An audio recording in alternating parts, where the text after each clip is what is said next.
Hello everyone, my name is Shirley-Ann and I just want to welcome you to my channel Seasons of Grace and Learning. It's a very blustery spring day today and I'm sitting in our conservatory and I have a cup of coffee in my favorite robin mug. I have two, actually I love robins and blackbirds, and I've got two gorgeous little robin mugs which I absolutely love. And I don't know, my coffee just tastes better out of my robin mugs. I have a candle burning next to me. It's called Thorn Apple. It's a hand-poured candle, and I'm just enjoying soft light and the gentle aroma as I record this episode. This is actually a relaunch episode. It previously was known as Under an English Sky, and that really was focused on initially our home educating journey. We are now finished that journey, but we, for many years, homeschooled our children, both our daughters, using the Charlotte Mason philosophy of home education. And it's still something I'm really passionate about. I'm really passionate about home education and encouraging others in that journey. And I'm still part of the home educating community. I speak to people who are maybe just coming in to home education and just mentoring them along that journey, because it was just such a blessed time, and if I had to do it all again, I would absolutely do it. But you know, our children, they both graduated from our homeschool, they both went on to university, they both did very well at university, and they are now pursuing their careers in Manchester, which is probably about an hour away from where we live. So this is the reason why I've sort of relaunching the channel, and it's relaunching into this new season, which many of us are going through, or you may be coming up to, or you most certainly will get to at some point. And that is the empty nest sort of phase of life. And there's a transition from being a really busy homeschooling mum to suddenly everything is just really quiet, and you really have to confront a lot of questions about what your next season is going to be. So I'm hoping to be able to speak about that a little bit going forward. But for me, it's been quite a long journey to transition into the next season. But here we are, by God's grace, in the next season of life, and I'm really excited. Part of that is the relaunch of this YouTube channel. I have transferred some of my writings from Under an English Sky to my new home on the web, which is seasonsofgraceandlearning.com. So do pop on over to my blog and read my posts. It'll be great to see you there. If you enjoy this episode, by the time we get to the end, please do hit subscribe and notification and the little bell which notifies you when a new episode has been uploaded.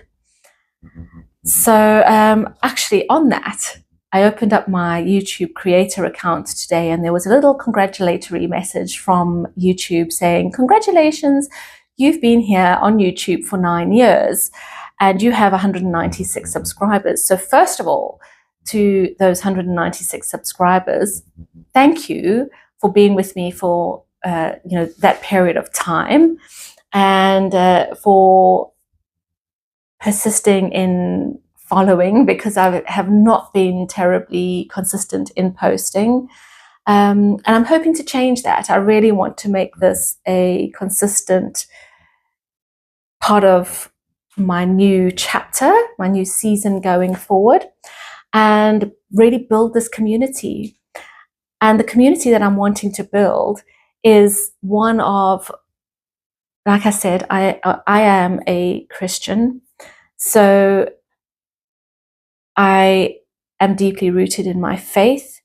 I am a writer, so you will definitely be getting sort of insights into my writing life and journaling and all of that kind of stuff, because I love that. And because I am a home educating mom, even though my children have graduated and left, that never leaves you. You're always a home educating mom. We followed, like I said, the Charlotte Mason philosophy of home education, which really was rooted in books, in literature, in seasons, in nature study, in the arts. And so that really is still a very, very big part of my life. And just because we have finished home educating, that shouldn't have to stop. That personal development and that personal learning continues. And I really want to encourage you, if you are moving into this next season and you feel a sense of loss, that you sort of not going to be doing your nature study anymore, your art appreciation, music study, reading, great books for the love of it. You do not need to stop. I have not stopped. In fact, I'm going to go through my spring reading list, book list at the moment, things I'm reading now. But amongst those books are children's books, because there are some excellent children's books that still transport me as an adult into these different worlds. And I think it's really important to keep the child in you alive, and that wonder and your imagination fed as an adult. Otherwise, we lose our creativity and we lose our ability to dream and to be inspired and to just imagine the world as a different place. So yes, so this channel is really about that. It's about inspiring our inner artist to come out and to nurture that person and nurture that inner child, and just observe the seasons in our home. I love homemaking. I believe that my place is in the home. Even though my children are grown up, the home still needs to be looked after. It still needs to be a place where my husband can come home after work, and it is a place that is a refuge and a haven for him and for anyone who comes to visit us. It's really, really important. My home and my homemaking is really important to me. So you will see, bits of that coming through in my episodes as well. So I really hope that you'll stay with me and join along, and as I share all these bits, these seasonal living observances, my creativity side, I want to know from you, what are you busy with? What are you reading? What are you creating? What are you knitting? What are you stitching? So yeah, we're going to discuss all those things going forward. But what I want to do today is, first of all, was just to explain the change and why it's changed. And I hope that you'll come along into this next season with me, and that we can learn together and just enjoy and observe the season together. You will notice in the background loads of birds flying across and coming and going. So we actually moved out of Chester last year. We sold our house and we moved into a rented house in Wales, North Wales, not far out of Chester. We're about 20 minutes outside of Chester, so it's still our main city hub that we visit. But because we just love slow country living, we felt that we really wanted to move out into the countryside where we can just be closer to nature. We can be more in touch and in tune with the seasons, because when you're in the countryside, you just notice all the very small details of each season more than you do in the suburbs. And that's where our house was in the suburbs. And for that season, we bought that house in 2020 and sold it last year. it was the right place for us to be because our children were young adults. They were going to university and needed that access, that quick access into town to see their friends and all the rest of it. But we came to the realization probably about 18 months ago that while we loved our home, we really wanted to be out in the country. And that coincided with my husband being really unhappy in his job. He's a hotelier, or was a hotelier, running a very big hotel in further north. And it was really taking its toll on him. He wasn't happy anymore. It took an hour and a half each way for him to get to work. And it was just becoming unbearable. So when we initially sold our house, which was a drama in itself, you can actually read about it on our blog. It took 15 months from the moment we first put our house on the market to the time we actually completed, which was September last year. And in that time, we had initially actually planned on moving up to the Lake District to be closer to my husband's place of work. And our own buyers, we had such a time of it. We eventually went through 4 sets of buyers, and each time their chain collapsed on their side. And for various reasons, we then decided to go with other people, or they decided not to proceed because they were having such a problem with their own individual sales. But the end result was that we lost the house that we had put an offer in up in the Lake District. And at the time, it was really difficult, and I couldn't understand why it was, because we thought it was a great decision. We're moving out to the country. We're closer to my husband's place of work. And it fell apart. The people that we were buying from just felt they needed to move on, and they couldn't continue with us because our chain kept collapsing. And so what we decided to do was to shorten the chain and to kind of uncomplicate things, because it's a very complicated process here in the UK for buying and selling homes. It's not as easy as it is, say, in America or in South Africa. And so we decided to rent and to shorten the chain so that we could just move really, really quickly. And we found this gorgeous house out in Wales in the middle of nowhere. I love the middle of nowhere. We love the middle of nowhere. We have a really big garden. We love gardening.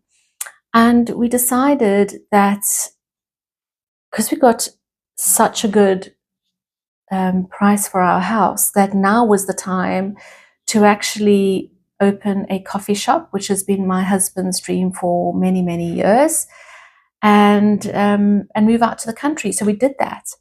And our coffee shop is actually in the process of opening. We signed the lease. It took us ages to find the right shop space, but we found shop space in Chester. And we've got the keys to the shop on Monday, and it's yesterday and today have been demolition day. So stripping out the shop so that we can refit it for what we want. And we're hoping to be trading sometime in May, probably back end of May. Hopefully sooner, but it just depends on how quickly we can get the fit out. So we're really excited about that. He's really excited about that because this has been a dream of his for probably the last 14 years. He really wanted his retirement plan to be having, to owning and running a coffee shop. And it works really well for me because as a writer and event organizer, it's a great place to organize little sort of journaling workshops or crafty workshops. We've got an upstairs space at the shop as well. So I have plans on utilizing that in the future. Not immediately. The principal area is going to be the coffee shop downstairs, and then we'll develop that later. But yes, so lots of exciting things happening. And for me in this next season, I am really focusing on my writing. I have a couple of books that I'm working on that I would like to get published. And I really want to build this community. So that's where we are. That's this next season of life. And if you sort of on the brink of one season going into the next, this is the place for you to be, because I speak about those things. And yeah, I hope that you'll find a community and a home here with me at Seasons of Grace and Learning. So I wanted to share what I am reading at the moment, my spring reading list. I'm going to start off with my current read, which is The Double Turn. And this is a British Library crime classic. I have a subscription with British Library, their crime classics. It comes every single month, and it's a great way to build your library. I am a crime classic. Well, I just absolutely love Agatha Christie. I can't get enough of her. She is my favorite author. I love watching Poirot and Miss Marple, all the cozy mysteries. That's me. I don't like anything too gruesome and realistic. I am definitely a cozy crime person. In fact, my book that I'm working on is a cozy crime. And I'm, as I said, influenced hugely by Agatha Christie. So this book was, I think it could have been January's book or February's book. And it is, what I love about it is that it is an art crime, so set in the art world. And with the book came the works of art that are mentioned in the novel. And it kind of meshes really nicely with my own love for art and art appreciation. So I'm really, really enjoying it. It's written by Carol Carnac, and she's otherwise known by the pen name E.C.R. Lorick. And this book is about a reclusive painter who lives with his housekeeper in a very big home. He's quite elderly, and what happens is that one morning he is found sort of barely alive at the top of a flight of stairs, and his housekeeper has fallen and is dead at the base of the staircase. So it's a locked room mystery. On the surface of things, it looks like an accident, but as the detective comes in, Inspector Julian Rivers, to sort of investigate, questions start being asked about a contractor who had been working on cornices and various things within the house, who seems to have disappeared. So I'm not finished the book yet. You can see I am probably about a third of the way through. But I'm really enjoying it. It's an easy read. I try to get a chapter done per night. All the books from the British Crime Classic subscription service comes with either a bookmark or some sort of insert. I've got some vintage prints. I just absolutely love this subscription. In fact, I think on my shorts, you can see that shorts videos that I did or it could be on my Instagram. I did an unboxing of the British Library Crime Classics. It's about £12 or £12.99 a month, and you get a new book each month. So loving that. the next book that I am reading, and I kind of am reading this throughout the year. I just read a little bit each day. It's called The Old Ways by Robert Macfarlane. And this is a book that just follows the tracks and roads and lanes and sea paths to form just this rich cultural and heritage that we have here in the UK.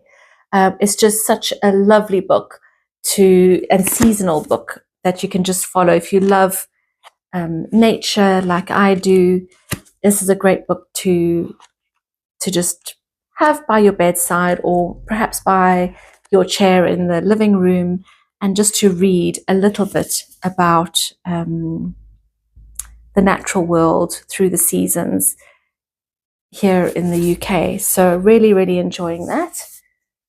That's one for your bookshelf. And then I mentioned earlier, I'm going to switch over to children's books. I mentioned earlier that I still read children's books. I just love how beautifully written some of them are, and just that feeling that it inspires in you to just see the best in people and in the world, and to almost look at the world with those eyes of childhood, where I thought everything was possible and it was just a beautiful place to be. So I thought I would recommend two of the books that my children absolutely loved. We read them time and time again when they were young.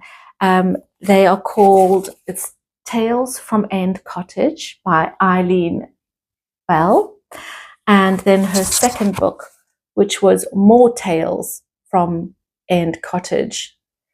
And this is just, they are delightful little tales set around the main character, who's Mrs. Apple.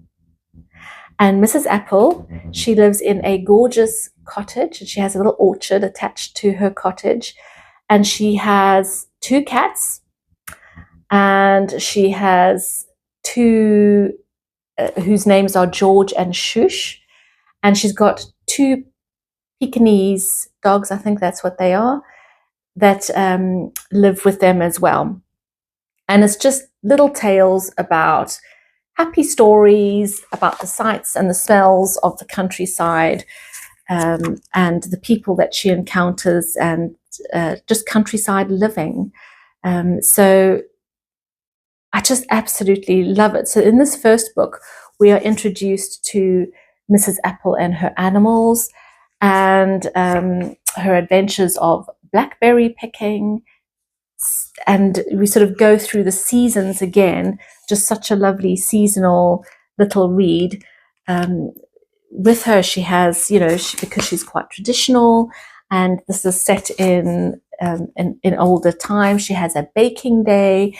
And so we read about all her adventures of country living with her animals, and her encounters with other country folk, the farmers, and chickens and all sorts of things. Absolutely lovely. So if you want to get the copies of those for either your own children or just for yourself, I can highly recommend Eileen Bell's Tales from End Cottage series. You can see that our copies are really well read.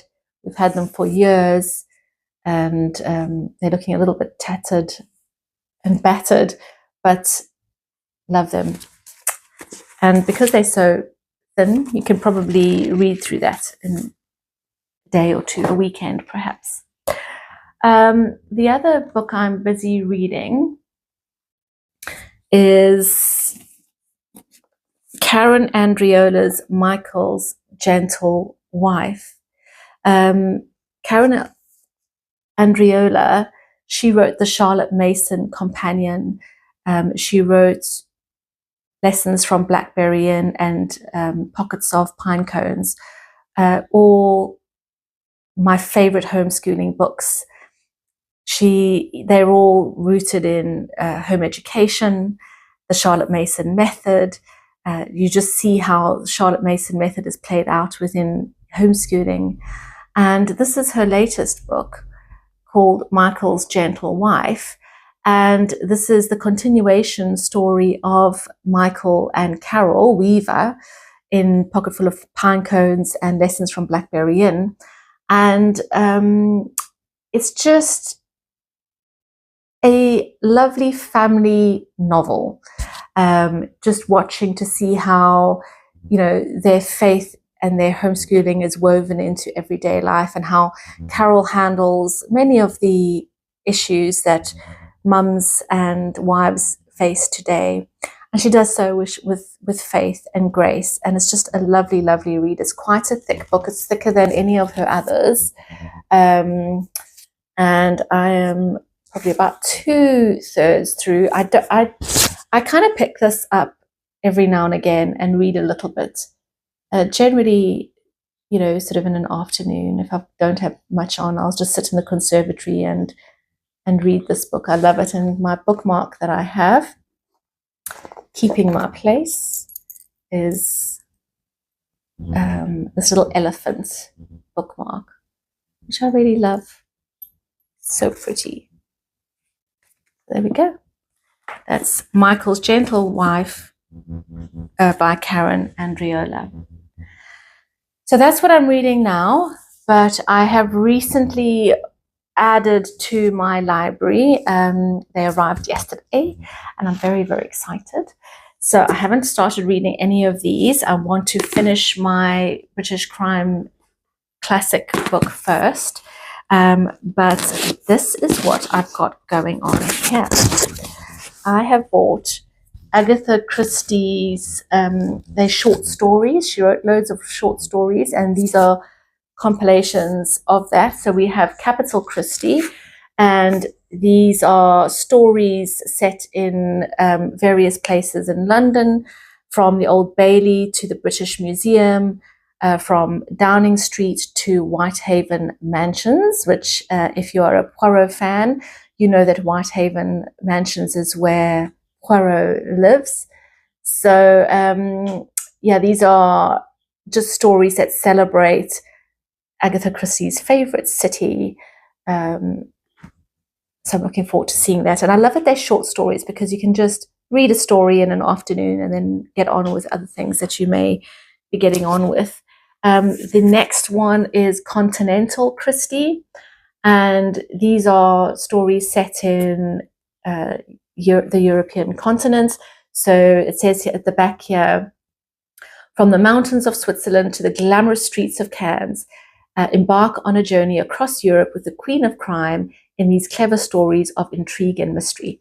So I'm thinking that might actually be a good summer read,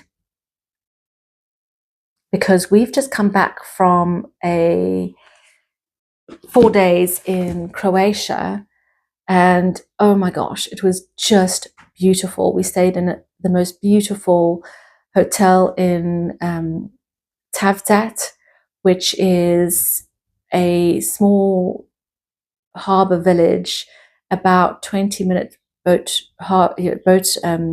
journey to Dubrovnik, and we absolutely loved it.